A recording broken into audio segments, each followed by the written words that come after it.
questa poteva essere un'occasione interessante per il Salemi.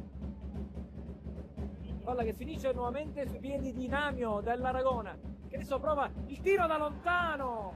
La palla entra incredibilmente in rete, un tiro da lontano che non sembrava insidioso, amici sportivi. Non sembrava particolarmente insidioso, ma evidentemente ha assunto una parabola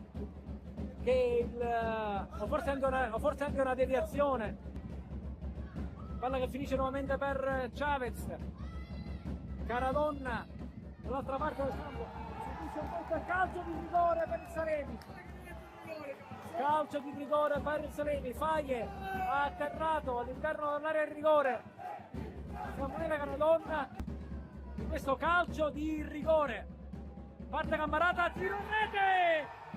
Non ci sta ad aver subito il pareggio e cerca nuovamente di tornare al vantaggio con 3 piedi.